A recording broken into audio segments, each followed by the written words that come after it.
Добар ден и од мене, ова е најновото издание на емисијата 0 плюс месеци на телевизија Телма. Денеска ќе зборуваме за хиперактивноста. Се почесто децата се опишуваат со овој термин. Велат дека се хиперактивни, што говори дека и терминот станува мощно популарен. Но ако вашето дете е полно со енергија, постојано во движење, скока наоколу, љубопитно е, не мора да значи дека е хиперактивно и дека има нарушување, можеби е само немирно. За разликата помеѓу хиперактивно и немирно дете, денеска ќе зборуваме со Татјана Васевска, дефектолог од Центарот за сензорна терапија во Мојот свет. Добре ни дојдовте. Добре ве најдов, благодарам на повикот да говорам во вашата емисија денес. Ова е многу интересна тема, бидејќи, како што спомена во најавата, се поголем број на деца се опишуваат со овој термин. Веднаш велат вашето дете е хиперактивно, што не мора да значи. Бидејќи овој месец е месец на АДХД, јас би сакала да стартуваме од тука да објасните што е тоа АДХД. Да, најпрвен да дадеме еден вовед. Се почесто проблем во предучилишната и училишната фаза, односно развој на децата, се јавува така наречениот развоен хиперкинетски синдром или АДХД, кој што се карактеризира со нарушување на вниманието и појава на хиперактивност. Значи, тука не станува конкретно само за едно пореметување, тоа е невробиолошко пореметување во развојот, каде што се опфатени 3 до 5% од децата во училиштето. И настанува како резултат на дефицит на невротрансмитерите, а тоа се оние кои што се одговорни во мозокот за регулацијата на однесувањето. Така, сепак не зборуваме за болест, туку за состојба?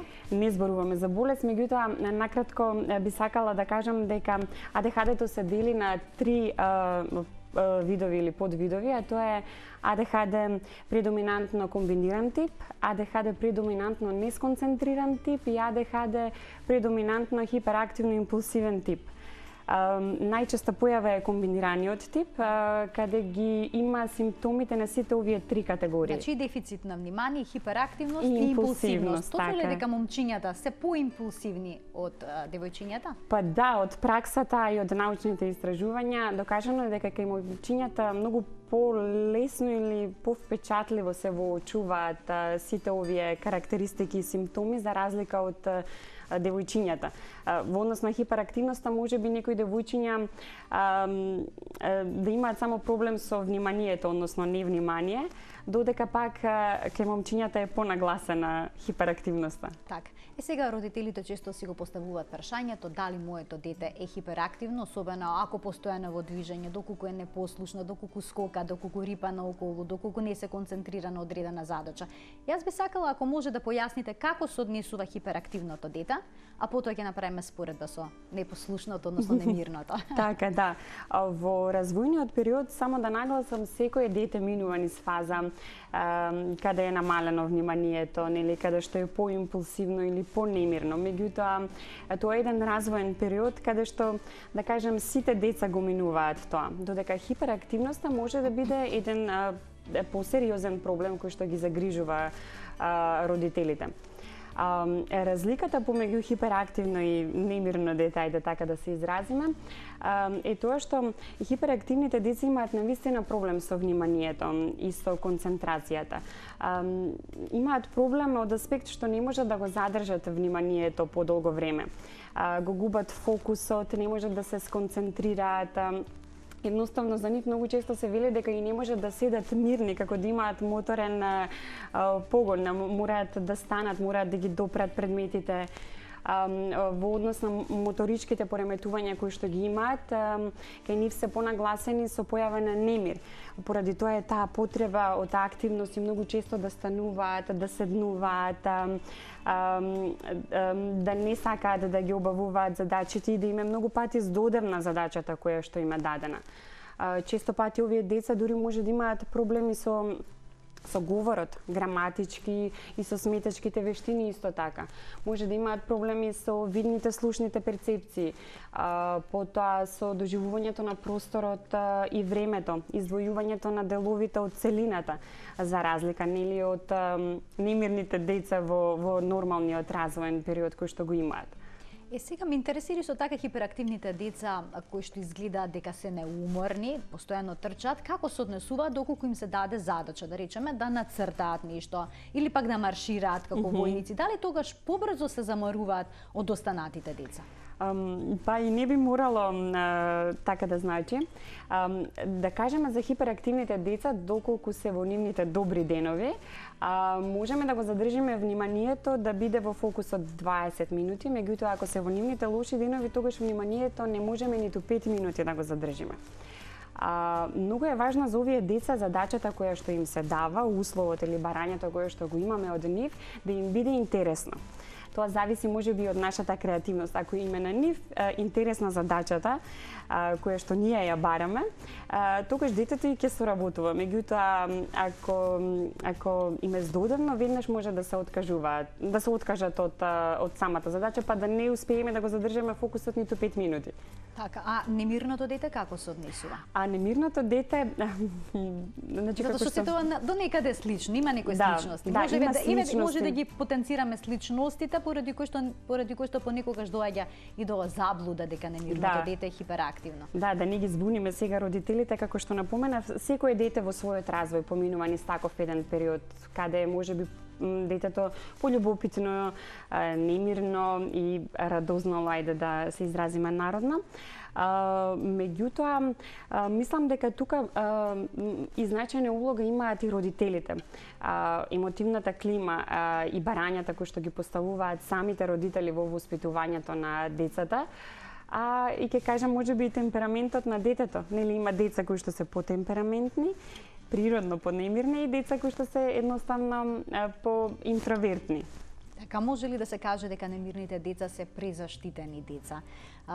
Дека не ги научиле зборовите не и не може на време, дека немаат граници во однесувањето, значи тоа е грешка на родителите, не поставиле на време граници поради она преголема љубов која што им ја даваат и поради презаштитувањето како што споменав. Па грешка на родителите, мислам дека не постои родител кој што свесно или кој што би сакал да греши за своето дете. Од преголема љубов. Да, од преголема љубов. Токму баш и поради тоа ќе кажам, улогата на родителите во воспитувањето за децата е многу важна, на двајцата родители секако. Во тоа што во однос што споменавте за дали ги научиле зборовите не, негациите, треба и да се внимава со користењето на негации. Особено ќе кажам, ајде ќе се навратам повторно на хиперактивните деца, затоа што јас мислам барем од моје искуство, секогаш треба на децата да им се дава избор. Подобро е да доколку сакаме нешто да му забраниме на детето или да не му дозволиме да го направи, подобро да дадеме опција да го замениме со нешто друго отколку да поставиме забрана или негација, затоа што така детето ќе има помала фрустрација и би можело многу полесно да се навикне на она кое што го бараме ние од него. Тука би можеле да ги вклучиме телефоните, овој дел од емисијата ќе биде контактен. Оние кои што имаат прашање поврзано со денешната тема може да се вклучат во програма на 3076-677. Кога родителите може да ги забележат првите симптоми на хиперактивност кај своето дете? Па, генерално овие симптоми се забележуваат рано и да кажеме во предучилишната возраст се забележуваат. Самиот родител можеби ќе забележи дека неговото дете е навистина похиперактивно за разлика од останатите. Но треба пред се да се внимава, да се советува и консултира. Можеби првенствено, ако некој тоа го забележи, би бил педијатарот, доколку детето посетува градинка, воспитувачите и учителите таму, секако. И мора да се даде посериозен пристап за да се увиди и да се направи разлика дали станува збор за хиперактивно дете или едноставно само за потемпераментно или понемирно дете. Лесно ли се диагностицира оваа состојба со оглед на тоа дека одредени постапки на детето, одредено однесување понекогаш е и карактеристично за неговата возраст, доколку тој има помалку од 8 години? Па, диагностицирањето баш бара еден посериозен пристап. Според меѓународната класификација на болести за диагностицирање, за да се направи диагнозата за АДХД, мора да се задоволат 6 критериуми кои што се однесуваат на вниманието, минимум, 3 критериуми на хиперактивноста и еден на импулсивноста. И овие сите критериуми мора да бидат многу поинтензивно изразени за разлика од децата кои што се на иста возраст со детето кое што се диагностицира. И колку време треба да траат? Тие дали најмалку 6 месеци треба да бидат присутни? Видете, тие анализи не постои такво ограничување, меѓутоа тоа сепак е еден подлабок и посериозен пристап. Треба да се земат анализи секако од самите родители, да се наблюдува детето, да се направат тестирања и мерни инструменти, психолошки тестови. Тука се вклучуваат и посебни тимови, нели, логопед, дефектолог, психолог, педагог, доколку има потреба и секако невролог, психијатар, за да се направи таа комплетна и детална слика за детето. Имат ли овие деца проблем на училиште? Дали недиагностицираната хиперактивност може да придонесе детето во училиште да стане главен проблем во оделението? Да, овие деца имаат сериозен проблем, поготово ако овој проблем не е увиден на време и не е диагностициран. Пред се, овие деца би сакала да истакнам, се издвојуваат на училиште, веднаш може наставникот да ги забележи, затоа што се неподготвени за самиот час. Многу често забораваат дел од нивниот прибор, нивните книги или приборот кој што треба да го користат. Не се подготвени едноставно за час. Тешко ги следат задачите поради проблемот со вниманието и со концентрацијата. Се вртат во место, им задеваат на другите. Кога ќе зазвони звончето за одмор, први излетуваат, последни се враќаат на часот, значи многу често доцнат. Имаат проблеми при препишување од табла, исто така при сметачките вештини, при пишување на диктати имаат проблеми, затоа што генералниот проблем на овие деца е нарушеното внимание и проблемот што не можат да се фокусираат. Значи, нивната концентрација е таа која што... Така, многу кратко време се фокусираат на одредена задача, постојано има нешто поинтересно од страна, вниманието им го привлекува се одоколу. Се може и доколку во училницата има потполна тишина, а надвор поминува некое возило или птици или звук на сирена од некој автомобил, тоа е сосема доволно како дразба нив да ги надразни и да им го одвлече вниманието и едноставно да го земе нивниот фокус. Так. За нив е се подеднакво интересно, што е во околината. Се подеднакво. Знаете како? Ако на нив задачата им е интересна и ако успееме да ги намамиме, да го крадеме нивното внимание, тогаш детето може да се даде во задачата. Меѓутоа, самото дете, не е детето тоа кое што ги бира задачите кои му се даваат секогаш. Така. Како овие деца треба да учат? Дали наставниците треба да имаат посебен пристап кон нив? Родителите на каков начин да ги работат домашните задачи? Дали последователноста во обврските треба да се почитува, да биде сето тоа доследно? Има ли начин на кој што треба да се работи со овие деца за да може да ги совладат препреките на својот пат? Да, на некој начин, така. Мислам дека пристапот пред се состои од начинот на кој му приоѓаме на детето. Ајде прво ќе кажам, ќе тргнам од наставниците. Секогаш треба да ги наблюдуваат овие деца, да им помагаат, бидејќи можеби децата не секогаш се слободни да постават прашања доколку нешто не им е јасно. Па наставникот ако забележи дека ова дете не е сконцентрирано и е дефокусирано или пак можеби му е потребна помош, можеби и самиот треба да иницира да му помогне на детето. Исто така, мислам дека треба да се внимава со доколку детето многу често ваквите деца, бидејќи имаат проблем со концентрацијата, постојано го нагласувам затоа што и навистина е главен проблем. Наставникот мора да внимава кога го опоменува детето и тоа да не е премногу јавно, затоа што секогаш им создава фрустрации на овие деца.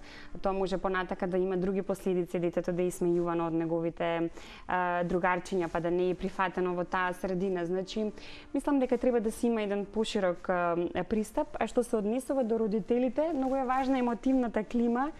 И можеби како еден совет до родителите кои имаат похиперактивни деца е да се потрудат колку можат секогаш кога ќе им укажуваат нешто на децата, тоа да биде со еден похармоничен тон, значи да избегнуваме да им викаме на децата или пак да зборуваме премногу гласно, затоа што и тоа како дразба дополнително го фрустрира самото дете. Јас знам дека е тешко да се воздржи родителот на хиперактивно. Така, тие родители најчесто ги следи некое чувство на немој, смета дека потфрлиле во родителството, и сега некои на однесувањето, на инаетот, на непослушноста на детето реагираат со викање, вреѓање, карање, понекогаш и ќотек.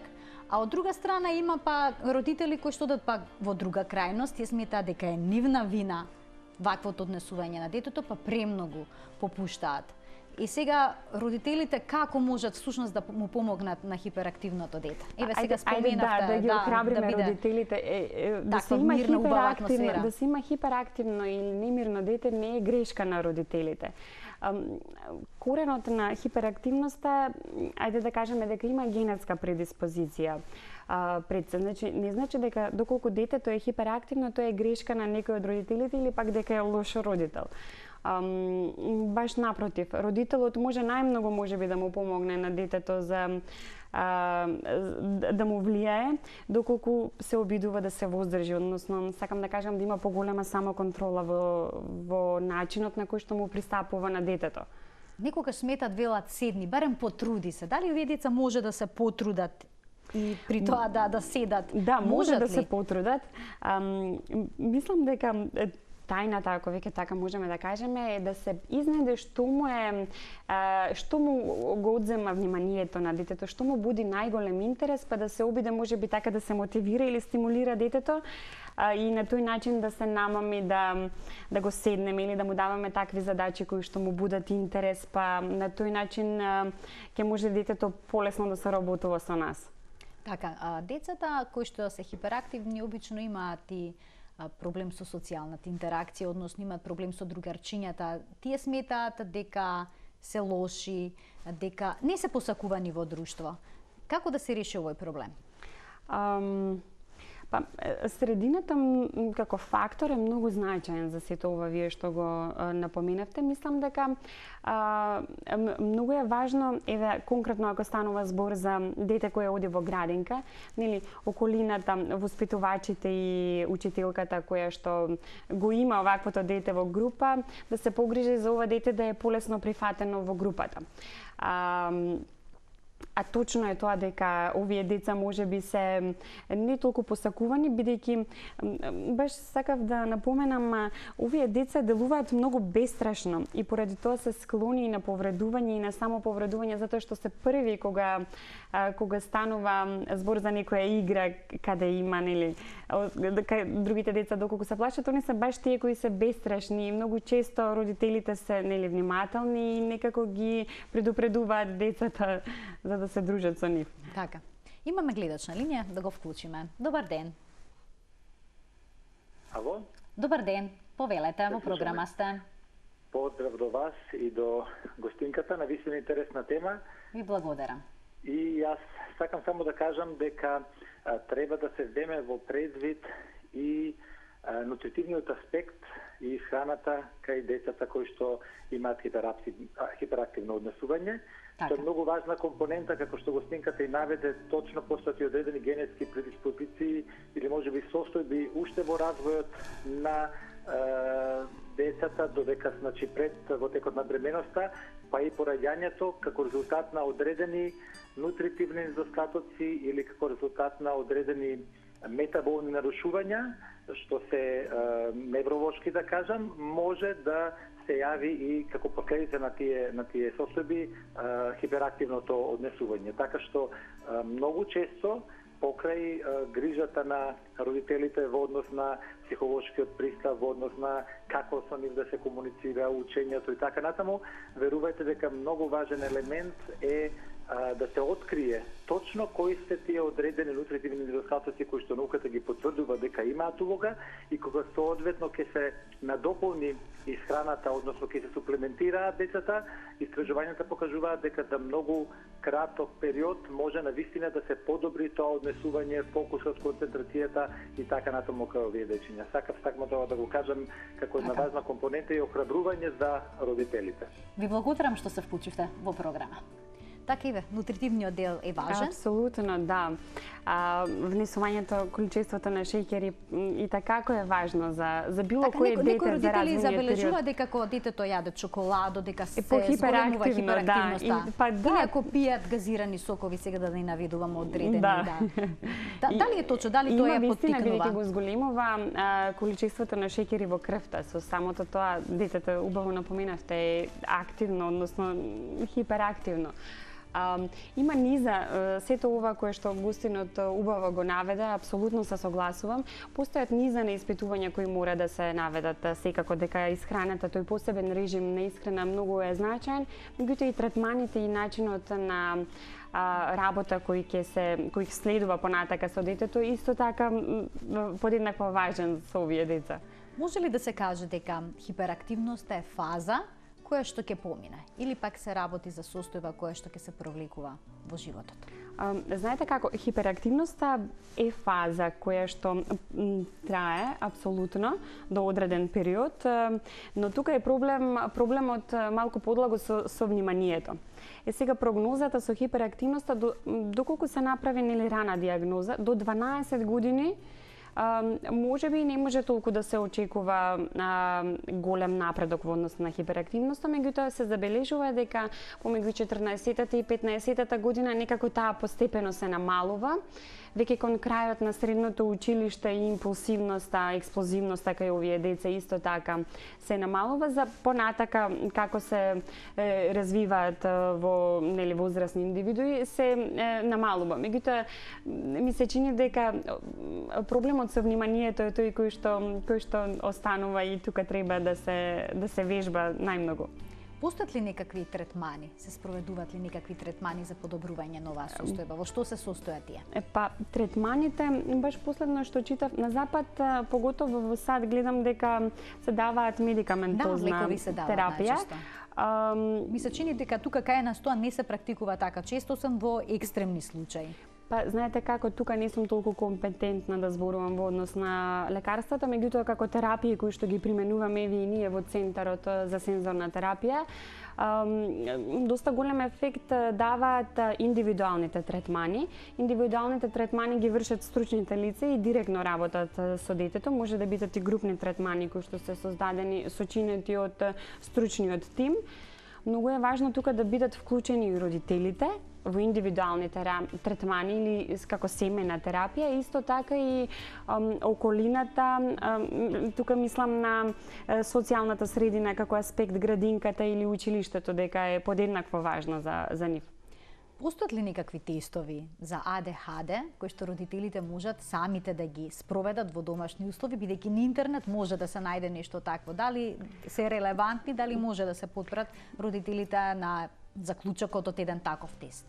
Бидејќи ова како проблем сепак има една поголема тежина, сепак сметам дека стручните лица се тие кои што ги прават овие тестирања. Како тестови има кои што ги користат педагозите, психолозите, ние сите оние анализи кои ги правиме со родителите додека земаме податоци за самото дете кога ќе дојдат, тестирање за нивните моторни способности, когнитивни функции, мисловните, значи сето тоа е еден процес кој што трае подолго време. И мислам дека најдобро би било родителот доколку забележи дека нивното дете има ваков некој проблем е да се обрати кај стручно лице и да побара помош или сугестија од него. Имам уште еден гледач кој што чека да биде вклучен во програма. Добар ден, повелете. Добар ден. Имам 8-годишно дете. Така. И е многу невнимателен во школа. Не знам сега дали е хиперактивно или немирно дете.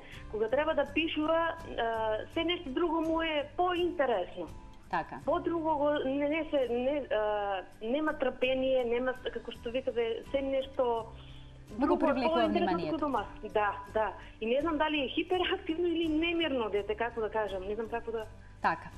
Еве, како би можеле да дојде до одговор? Дали сепак треба консултација? Апсолутно, мислам дека најдобро би било ако е родителка да ја охрабрам да го однесе детето, да може стручно лице да го види. Секако во консултација со родителите да земат податоци кои се потребни, затоа што може би навистина станува збор само за дете кое е потемпераментно или немирно, доколку се утврди дека детето е хиперактивно или има дополнителен проблем, во тој случај да се дадат насоки и сугестии како да се работи понатака со него, така. И сосема на крај би сакала да ја споменеме конференцијата која што минатата седмица се одржа на тема АДХД, на тема АДХД, да. Ова е месец на ова нарушување. Какви заклучоци беа донесени таму? Конференцијата се одржа на 25 и 26 овој месец во кинотеката. Сега гости беа госпоѓата Андреја Билбо од Велика Британија, таа е председател на АДХД во Европа. Господинот Марко Ферек од Хрватска, кој исто така има издружение, и Весна Цекова Дебарлиева, која што работи во Заводот за ментално здравје. Одлична беше конференцијата од типот да се добијат информации токму на оваа тема. Многу ме радуваше фактот што имаше големо присуство на родители и исто така на стручни соработници, бидејќи родителите најмногу би можеле да им помогнат на своите деца доколку се едуцираат за проблемот кој што го има нивното дете. И оно што би сакала да го поздравам и да ја поздравам вашата емисија е ова што вие го правите, затоа што медиумот исто така има многу важен и значаен карактер во будењето на јавната свест. Така, клуч на едукацијата на родителите за, како што споменавте, да можат да му помогнат на своето дете кога има еден ваков проблем. Ви благодарам што бевте дел од Онлайн Плюс. Ке се видиме повторно, а јас им благодарам и на гледачите што не следеа и денеска со внимание. Се гледаме секој работен ден од 12 до 12:30 во рамки на утринската на Телма. Пријатно!